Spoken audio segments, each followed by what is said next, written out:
Assalamualaikum warahmatullahi wabarakatuh. Izin dokter, izin memperkenalkan diri. Nama Anissa Fitri dengan NPM 233100021, perwakilan dari kelompok 1, yaitu untuk melakukan skill 4 yaitu nebulizer. Obat yang selanjutnya itu ada Ventolin,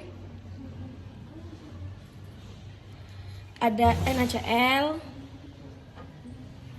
ada Speednya, ada simple mesh, dan juga kompresor. Baik, yang selanjutnya itu sebenarnya kita dalam menggunakan obat ini kita bisa hanya menggunakan ini saja ataupun kita campur keduanya. Untuk yang sekarang kita akan mencampur keduanya dengan dosis ini 2 cc dan ini juga 2 cc. Baik, selanjutnya itu kita copot dulu ini. Terus yang pertama itu kita masukkan si Ventolinnya. Semuanya ya. Dan juga kita akan memasukkan si NaCl-nya ini 2 cc. Baik, kita masukkan dan jarumnya kita lepas saja, kita masukkan. Setelah itu kita tutup kembali. Baik, selanjutnya sebelum kita pasangkan ke pasien, kita harus mengetahui dulu nih dia berfungsi atau tidak. Kita tes dulu alatnya apakah alatnya berfungsi atau tidak. Jika dia sudah berfungsi, bisa kita langsung pasangkan ke pasiennya.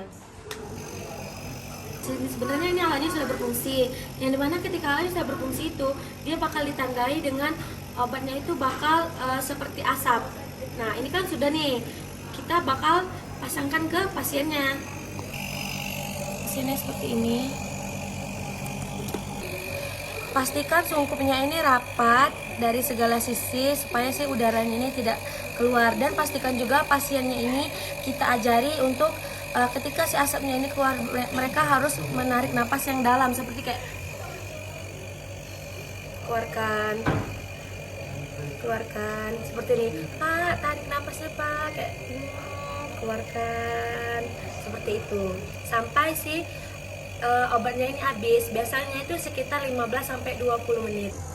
Baik, ini bisa kita lihat di sini obatnya sudah selesai dan asapnya tidak keluar lagi. Berarti itu sudah menandakan bahwasanya obatnya telah habis. Dan kita matikan alatnya dan kita evaluasi kepada pasiennya. Yang terakhir yaitu kita evaluasi nih. Kita tanya dulu pasiennya, Dek, apakah napasnya udah mulai teratur? Kita tanya seperti itu. Mungkin ini saja yang dapat saya sampaikan. Mohon maaf dokter jika ada salah kata atau salah tingkah laku di dalam video ini. Saya akhiri. Wassalamualaikum warahmatullahi wabarakatuh. Assalamualaikum warahmatullahi wabarakatuh. Dokter, izin sebelumnya memperkenalkan diri. Nama saya Mufti Sabunur Yusuf dengan NPM 2331009. Hari ini saya akan menjelaskan tentang terapi oksigenasi, di mana terapi oksigenasi ini indikasinya yang pertama untuk menolong pasien yang mengalami sesak. Contohnya pada kasus ini kita anggap si pembantu ini mengalami kasus sesak yang kita harus kasih oksigenasi. Contoh lain misalnya kasus-kasus asma kan itu biasanya kalau asma berat kita kasih oksigenasinya itu bisa kayak 4-6 liter. Nah, untuk alat-alat yang kita gunakan di sini yang pertama, untuk alat-alat yang kita gunakan hari ini, yang pertama yang kita gunakan itu adalah si pulse oximeternya. Ini tuh berguna untuk kita mengetahui yang pertama saturasi oksigennya dan juga denyut jantungnya per menitnya berapa. Nah, kemudian ada nasal kanul ya. Nasal kanul di sini itu yang ujungnya itu langsung kepada hidungnya, jadi kagak ada ruangan gitu. Nah, kalau yang ini adalah si masker oksigen. Jadi biasa lebih sering dipakai sama anak kecil ya, karena anak kecil kan biasa suka bergerak segala macamnya. Nah, dan juga yang terakhir di sini kita memiliki tabung oksigen, di mana berisikan oksigen yang nanti sesuai kebutuhan akan kita berikan berapa liter nanti. Jadi yang pertama yang bisa kita lakukan untuk menilai saturasi oksigen terhadap pasien maupun heart rate-nya ya, nadinya, bisa kita menggunakan pulse oximeter. Caranya gampang sekali, tinggal kita buka seperti ini. Kemudian kita ambil jari pasien seperti ini dan kita tinggal pencet tombol putih di tengah. Kita tinggal tunggu beberapa saat.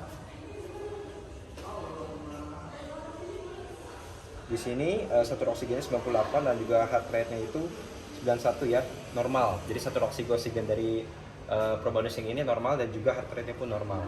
Tapi anggaplah kita yang di sini ini adalah pasien yang mengalami sesak napas ataupun asma ya contohnya ya. Kita ambil kasus yang ada pada buku skilab saja.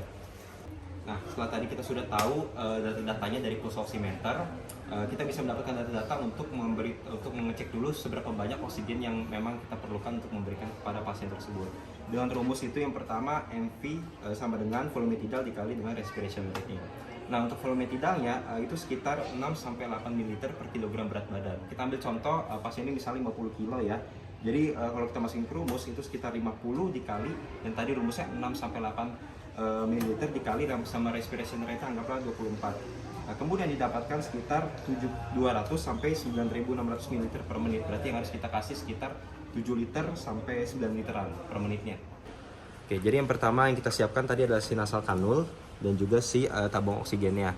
Nah, yang kita pastikan dulu yang pertama tabung oksigen ini bekerja atau tidak. Bisa kita lihat dari cara pertama membuka bagian atasnya dulu ya. Kita tarik ke bagian kiri seperti ini. Sedikit aja. Terus kita bisa dilihat di sini ya, ada udaranya, ada gelembungnya dan saya bisa merasakan ada angin keluar, berarti oksigennya berhasil dikeluarkan. Nah, sekarang saya akan menjelaskan cara pemasangan dari si nasal kanul tersendiri. Nah, ini pada ujung yang ini yang kelihatan cuma satu, ini akan menempel pada bagian si tabung oksigennya. Sedangkan yang ada dua ujung ini yang akan nempel sama nares atau lubang hidung dari si pasien tersebut. Jadi Bapak, sebentar saya akan memasangkan nasal kanul di Bapak. Jadi permisi ya Pak ya. Jadi yang pertama kita pastikan dua ujung ini akan masuk ke dalam nares dari si pasien tersebut. Kita pasang seperti ini. Lalu untuk pengaitnya kita kaitkan ke belakang kepala pasien.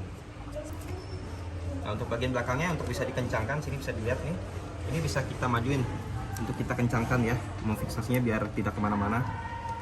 Jadi setelah difiksasi pasiennya nyaman dan aman, bisa kita pasang bagian ujungnya langsung kepada si tabungnya tersebut, tabung oksigennya. Kita pasang di bagian sini.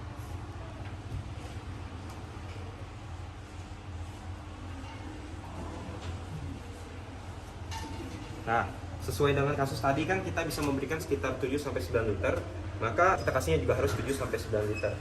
Oke, jadi setelah kita pasangkan di bagian ujungnya ya untuk arah si oksigennya, kita buka sedikit di bagian sini dan kemudian kita paskan ya dari si ini ada ukurannya ke bagian 7 karena tadi kita akan memberikan 7 liter seperti ini ya. Nah, ya suara udara masuk ke dalam hidungnya, berarti pasien ini sekarang sedang bernapas dengan bantuan oksigenasi dari si tabung oksigen tersebut. Nah, ini penggunaan dengan menggunakan nasal kanul. Oke, jadi di sini saya memiliki ada selangnya ya. Ini sekarang kita akan memakai bukan menggunakan nasal kanul lagi, tapi kita menggunakan masker oksigen.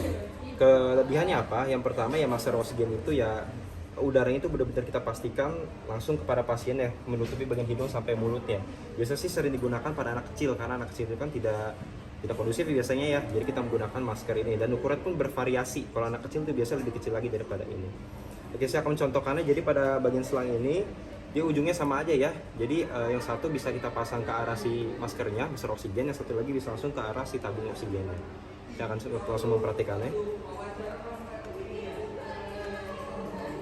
Seperti ini, nanti akan kita taruh ya. Pastikan hidung pasien sama mulutnya itu benar-benar masuk semua ke dalam si face masknya, si masker oksigennya.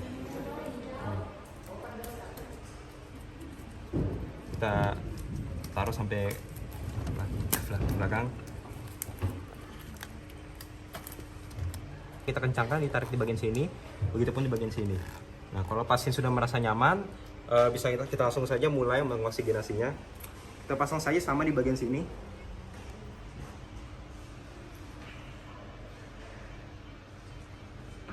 Seperti ini. Kita buka lagi dan kemudian kita bisa memberikan oksigenasi seperti yang sebelumnya kita berikan. Lebih dekat lagi. Nah, terdengar ya, di sini ada suara oksigen yang keluar daripada si tabung oksigen menuju kepada nares pasien dan pasien bisa menghirup oksigenasi yang lebih baik lagi. Oke, jadi itulah penjelasan saya mengenai terapi oksigenasi menggunakan tabung oksigen dan juga pulse oximeter, nasal kanul, serta masker oksigen ya.